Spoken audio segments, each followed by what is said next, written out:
चला, जय महाराष्ट्र विद्यार्थी मित्रांनो, सर्वांचं स्वागत आहे आपल्या Kailas sir maths academy YouTube चॅनलमध्ये। चला विद्यार्थी मित्रांनो, बघा आपल्याला आता आजचा गणित भाग 2 मॅथमॅटिक्स 2 चा बघा भूमितीचा काय जॉमेट्रीचा आपला पेपर बघायचे। या पेपरचे आपल्याला पूर्णपणे आन्सर शीट जे तुम्हाला दाखवणार आहे, तुमचे उत्तर किती बरोबर आले मित्रांनो ते दाखवा, ठीक आहे ना। आजचा पेपर आहे, त्यापूर्वी विद्यार्थी मित्रांनो लक्षात घ्या, जे 100% पुस्तकातून मी आयएमपी क्वेश्चन तुम्हाला टिक करून दिले होते, ज्या जुन्या क्वेश्चन पेपर आपण सॉल्व करून घेत होत्या, त्यातील डायरेक्ट 100%, 200%, 250% जे दिलं मित्रांनो तेच आपल्याला परीक्षेमध्ये बघायला मिळालं होतं। म्हणून तुम्हाला सांगत होतो मित्रांनो का जे सांगते ते करा, पण काही दलिंद्री कमेंट करायची का सर ही क्वेश्चन पेपर या वर्षाचे त्या वर्षाचे ती हे येतीलच का ते येतील का। तर लक्षात घ्या, आताच आपले काही विद्यार्थी आपल्याकडे भेटले, स्वतः सेंटरवरती पण देखील जाऊन आले मित्रांनो। 100% दिलेले आयएमपी क्वेश्चन आले, ती मॅथ्स 1 पेक्षा मॅथ्स 2 हा पेपर खूप सोपा गेलेला आहे, ओके ना। जर पुढचे व्हिडिओ तुम्हाला पाहिजे असेल सायन्स 1 सायन्स 2 चे, तर सगळ्यांनी सबस्क्राईब करा मित्रांनो, आणि ज्या विद्यार्थ्यांनी आपले व्हिडिओ बघितले त्यांना किती फायदा झाला एकदा कमेंट करा, ओके। चला बघा आता व्हिडिओला सुरुवात करतो। बघा एमसीक्यू मध्ये पहिला बघा, खालीलपैकी कोणते पायथागोरसचे त्रिकुट आहे ते 50 वेळा सांगितलं होतं मी। किती वेळा सांगितलं होतं? 50 वेळेच्या जास्त सांगितलं असेल का 3 4 5 वगैरे असतील, हे सगळ्या गोष्टी तुम्ही पाठांतर करा। 7 24 25 या सगळ्या गोष्टी पाठ करा, एक तुम्हाला विचारलं जातं। पर्याय क्रमांक 2 हे आपलं योग्य उत्तर। पुढे बघा मित्रांनो, दोन आंतरस्पर्शी वर्तुळाची त्रिज्या ही अनुक्रमे 4 सेमी व 5 सेमी आहे, तर त्याच्या केंद्रातील अंतर तुम्हाला काढायचे। आता लक्षात घ्या, आंतरस्पर्शी असं म्हणजे काय, केंद्राचे तुम्ही जे वर्तुळ दिले तुम्हाला, बरोबर ना, काय का त्या वर्तुळाच्या त्रिज्याची तुम्हाला काय करायचे, वजाबाकी करायचे, आणि बाह्य स्पर्श असल्यावरती बेरीज करायची, बरोबर आहे। आता इथं तुम्हाला लक्षात, काही जण म्हणतील 4 वजा 5 केल्यावरती वजा 1 उत्तर येईल, तर नाही। लक्षात घ्या विद्यार्थी मित्रांनो, काय करायचं तुम्हाला का 5तून 4 वजा करायचे, म्हणजे उत्तर आपलं येणार आहे 1 उत्तर येणार। किती येणार आहे? 1 उत्तर, ओके। चला पुढचा क्वेश्चन बघूया। आता बघा, खालीलपैकी डॅश डॅश हा बिंदू एक्स अक्षावर आरंभ बिंदूच्या उजवीकडे आहे। लक्षात घ्या, कुठे आहे? आरंभ बिंदूच्या उजवीकडे। मग इथून जर तुम्ही अशा प्रकारे बघितला, आता याची व्हॅल्यू दिली तुम्हाला 2 आणि 0 दिले, बरोबर ना, काय दिले 2 आणि 0। मग 2 हा कुठे येणार आहे, तर या अक्षावरती येणार आहे, या एक्स अक्षावरती येणार आहे, आणि 0 इथं येणार आहे। मग तुम्हाला उजवीकडे सांगितलं, आरंभ बिंदूपासून इकडे उजवीकडे, इकडे डावीकडे, म्हणजे पर्याय क्रमांक डी हे आपलं काय असणार आहे, योग्य उत्तर असणार आहे। नेक्स्ट बघा मित्रांनो, 5 सेमी असलेल्या घनाचे घनफळ, घनाचे घनफळाचं सूत्र काय आहे? कालच हा क्वेश्चन आपण घेतला होता, सगळेच क्वेश्चन घेतले होते, बरोबर का नाही। काय सांगतो का, बाजूचा घन म्हणजे काय, 5चा घन किती असतो, तर 125, पर्याय क्रमांक सी आपलं योग्य उत्तर आहे। पुढे बघा, दोन समरूप त्रिकोणाच्या संगत बाजूचे गुणोत्तर दिले असेल, तर त्या वर्तुळाचे क्षेत्रफळ कसं असतं, त्याच्या संगत बाजूंच्या वर्गा इतका असते। म्हणजे काय, एरिया 1 भागिले एरिया 2 बरोबर 3चा वर्ग भागिले 5चा वर्ग। मग 3चा वर्ग 9, 5चा वर्ग 25, काय तर 9×25 हे आपलं काय असणार आहे, फायनल उत्तर असणार आहे। पुढे बघा, चौरसाचा कर्ण दिला असेल तुम्हाला, 10 कर्णी 2 सेमी असतात, त्याची बाजू काढा। किती वेळा हा क्वेश्चन रिपीट घेतला, बापरे किती वेळा सांगितलं का हा क्वेश्चन विचारला जाईल। डी बरोबर कर्णी छेद डी बरोबर 10 कर्णी 2, बरोबर का नाही। मग डी बरोबर काय सूत्र आहे, तर ए गुणिले कर्णी 2। मग याची व्हॅल्यू किती येते याच्यामध्ये, 10 सेंटीमीटर येते, बरोबर का नाही। चला उत्तर सांगा तुमचे बरोबर आहे का। वर्तुळाच्या एका लघु कंसाचे माप 70 अंश आहे, तर त्याच्या विशाल कंसाचे माप काढा। मग तुम्हाला काम करायचे, काय सूत्र आहे आपल्याकडं, का लघु कंसाचे माप अधिक विशाल कंसाचे माप बरोबर 360। मग आपल्याकडे लघु कंसाचे माप दिलेत ना, मग काम करा, लघु कंसाचे माप हा 70 असेल तर त्याला तिकडे पाठवा, 360 मधून 70 वजा केल्यावरती आपल्याला उत्तर भेटणार आहे 290, हे असणारे विशाल कंसाचे माप। पुढे बघा, एका रेषेने एक अक्षाच्या धनदिशेशी 45 मापाचा कोण तयार केला असेल, त्या रेषेचा चढ काढा। किती वेळा सांगितला क्वेश्चन येईल का 45 अंश पाठांतर करा, 60 करा, 30 करा, यापैकी एक 100% येईल, आला का नाही बघा। मग टॅन थिटा म्हणजे काय, टॅन 45 ची व्हॅल्यू असणार आहे 1 असणार आहे, म्हणून रेषेचा चढा किती असणार आहे, तर 1 असणार आहे, ओके। चला पुढे बघा, खालील आकृत्यामध्ये तुम्हाला पीएस स्पर्शिका खंड दिलाय। हा उदाहरण आपण 2-3 वेळा सॉल्व्ह करून घेत होता, जुन्या क्वेश्चन पेपर मध्ये पण देखील हा उदाहरण तुम्हाला रिपीट झाला होता, ओके। ऍक्टिव्हिटी पूर्ण करायची। बघा, पीएस वर्ग बरोबर काय येते ना, तुमचा पीक्यू येणार।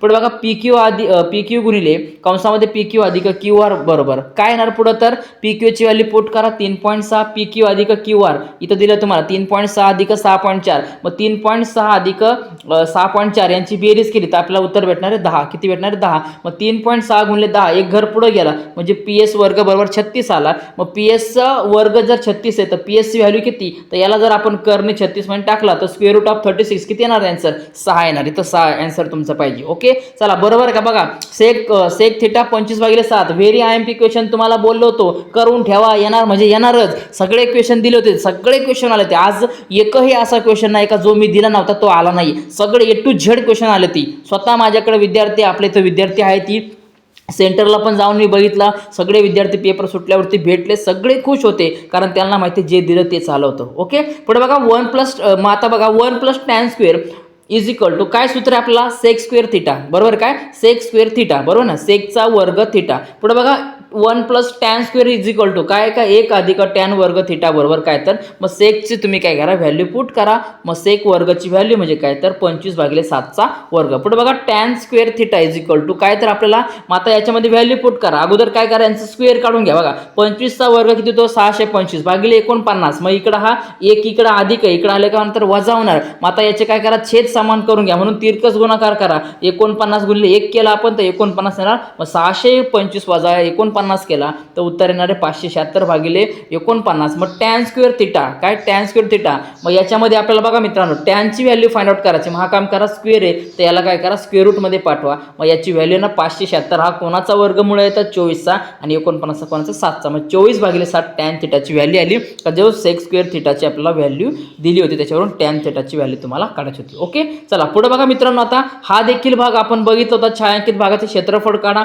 तुम्हाला म्हटलं होतं खूप IMP क्वेश्चन आहे, कारण बऱ्याच क्वेश्चन पेपरमध्ये रिपीट झाला होता आणि तो यावर्षी पण आला. ओके, चला पुढे बघा मित्रांनो, आता चौरसाचे क्षेत्रफळ बरोबर काय, बाजूचा वर्ग. काय, चौरसाचे क्षेत्रफळ बरोबर बाजूचा वर्ग. मग 7चा वर्ग बघा मित्रांनो, चौरसाचे क्षेत्रफळ किती, 7चा वर्ग 49 सेमी आला. ओके, पुढे बघा वर्तुळ पाकळीचे बघा तुम्हाला काय क्षेत्रफळ तुम्हाला काढायचे AXCचं बघा. मग काय 38.5 सेमी दिले तुम्हाला, तर यावरून तुम्हाला छायांकित भागाचे क्षेत्रफळ तुम्हाला काढायचे. मग इथं सूत्र काय ना बघा, चौरसाचे क्षेत्रफळ वजा वर्तुळ पाकळीचे क्षेत्रफळ. मग चौरसाचे क्षेत्रफळ किती आहे 49 वजा वर्तुळ पाकळीचे किती आहे तर 38.5.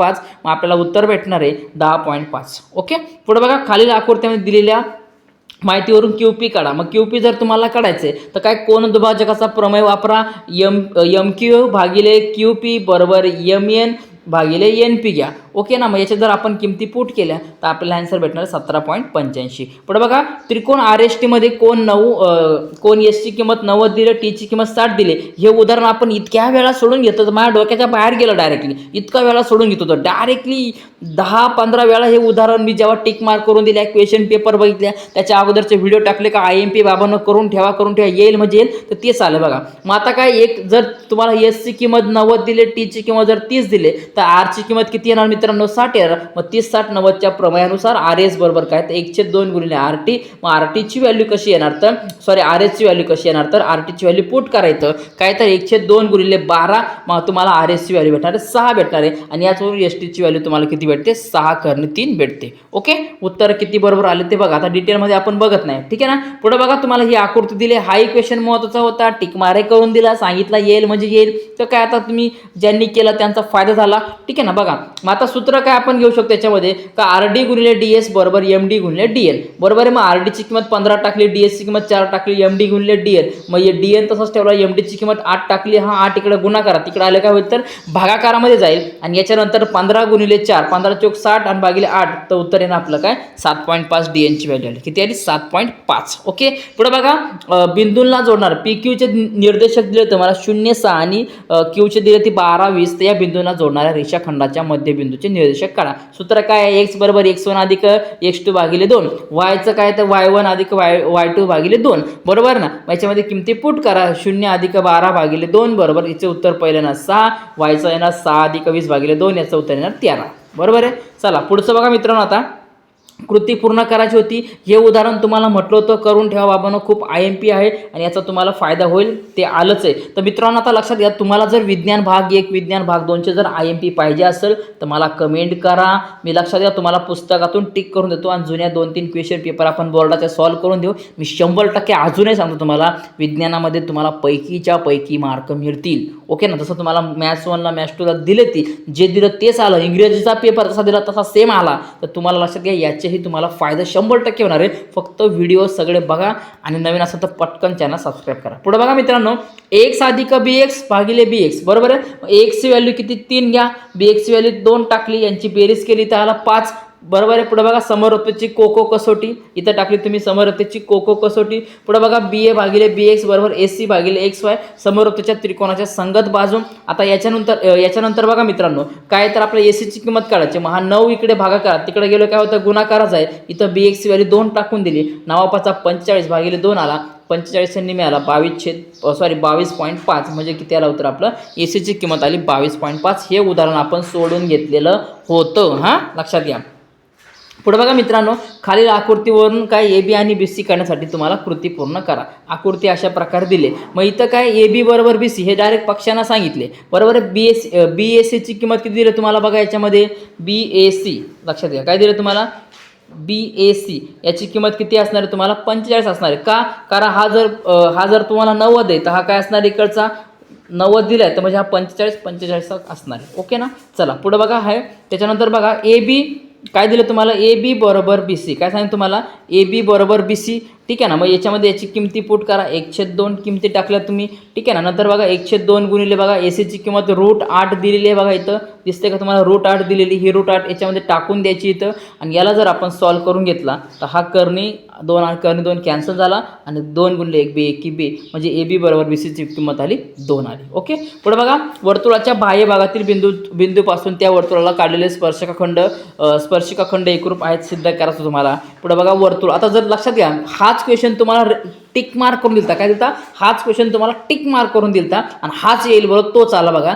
3.5 सेमीचा वर्तुळ जरी काढला असेल तुम्ही तरी तुम्हाला त्याचा 1 मार्क मिळू शकतो. पुढे बघा मित्रांनो रेषाखंडाचे निर्देशक काढा वगैरे दिले तुम्हाला. या बादलीमध्ये पाणी मावेल त्या उदाहरणामध्ये बघा का जे उदाहरणं दिले त्याच्यामध्ये येईल म्हटलं येईल तेच उदाहरणं आले ती बरोबर आहे. चला पुढचं बघा मित्रांनो आता याच्यामध्ये तुम्ही किती उदाहरणं सोडवलं बघा. गोलाचे पृष्ठफळ आलतं गोलाचे घनाचे घनफळ वगैरे आलतं पृष्ठफळ आलतं सगळं तुम्हाला दिलं होतं. यामधून तुम्ही किती उदाहरणं सोडवलं ती मला एकदा कमेंट करून नक्की सांगा. ओके ना. तर विद्यार्थी मित्रांनो अशा प्रकारचे आपली क्वेश्चन पेपर होते. 2 गरुड जमिनीपासून म्हटलं होतं बाबा हे करून ठेवा याच्यामध्ये तुम्हाला विचारले जातातच. ओके ना. तेच क्वेश्चन आहे. तर विद्यार्थी मित्रांनो अशा प्रकारे आपण इयत्ता 10वीचा बोर्डचा गणित भाग 2ची क्वेश्चन पेपर आज झालेली त्याची आन्सर शीट आता आपण बघून घेतलेली. जर तुम्हाला विज्ञान भाग 1चे आणि विज्ञान भाग 2चे IMP क्वेश्चन पाहिजे असेल तर सबस्क्राईब करा. मला कमेंट जर तुमच्याजवळ माझ्याजवळ पोहोचल्या तर मी 100% याच्यावरती व्हिडिओ बनवणार आहे. लक्षात घ्या ज्यांनी गणित भाग 2चे मी जेवढे व्हिडिओ टाकले तेवढे बघितले असेल ना त्या विद्यार्थ्याला मी 100% सांगतो 40 पैकी 40च मार्क पडतील. ओके. चला सगळ्यांना पुढच्या पेपरसाठी शुभेच्छा देईन. पेपर कसा गेला कमेंट करा. ओके. चला भेटूया मित्रांनो पुढच्या व्हिडिओ. तोपर्यंत सर्वांना जय महाराष्ट्र.